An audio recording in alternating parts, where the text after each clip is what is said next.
अस्सलाम वालेकुम जी स्टूडेंट्स, उम्मीद है कि आप सब खैरियत से होंगे। बेटा आज जो हमने नेक्स्ट टॉपिक पढ़ना है वो है केमिकल फार्मूलाज ऑफ कंपाउंड।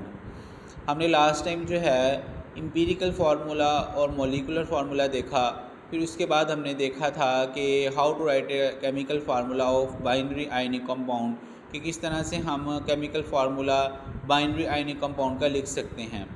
जो नेक्स्ट टॉपिक हमने पढ़ना है वो बेटा हमने ये देखना है कि अगर हमारे पास एम्पिरिकल फार्मूला मौजूद हो तो वहाँ से हम मॉलिक्यूलर फार्मूला किस तरह से उसको हम देखा जा सकता है, हम किस तरह से देख सकते हैं, ये हमारा टॉपिक है।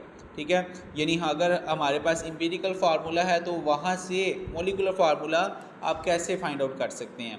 एम्पिरिकल फार्मूला बेटा हमने पढ़ा था कि क्या होता है कि it is a simplest whole number ratio. ठीक है, कि एम्पिरिकल फार्मूला हम कहते हैं सिंपलेस्ट होल नंबर रेशियो के बारे में। हम जो है ना वो इसमें सिंपलेस्ट होल नंबर रेशियो होती है कि उसमें आपको एग्जैक्ट नंबर ऑफ आप कह लो कि एटम्स के बारे में नहीं पता होता।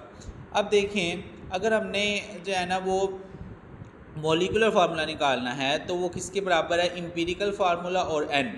अब n से मुराद क्या है, n से मुराद है कि n is equal to molar mass over empirical formula mass. अब इसका क्या मतलब है वो हमने देखना है। इसको हम एक एग्जांपल से जो है वो देखते हैं। सपोज बेटा ये हमारे पास है हाइड्रोजन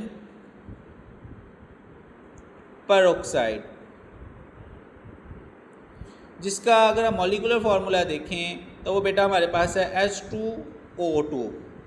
ठीक है, अगर हमने बेटा इसका मोलर मास निकालना है तो मोलर मास के लिए हम क्या करेंगे, मोलर मास के लिए हम करेंगे molar mass is equal to, यहाँ पे अगर हम देखें हाइड्रोजन के कितने एटम हैं, 2 हैं, तो हमने यहाँ पे क्या लिख दिया 2। ठीक है, हमने यहाँ पे 2 लिखा। और हाइड्रोजन का एटॉमिक मास अगर हम उसमें पीरियोडिक टेबल में देखें तो आता है 1, प्लस हमने लगाना है दरमियान में। उसके बाद ऑक्सीजन के कितने एटम हैं, 2 हैं, ऑक्सीजन का एटॉमिक मास होता है 16। तो ये बेटा आपके पास तकरीबन बन जाएगा 32 और ये आ गया आपके पास 34 आ गया। ठीक है, अब इसका जो मोलर मास है वो मोलर मास कितना आ जाएगा बेटा हमारे पास 30 जो है ना वो 34 आ जाएगा।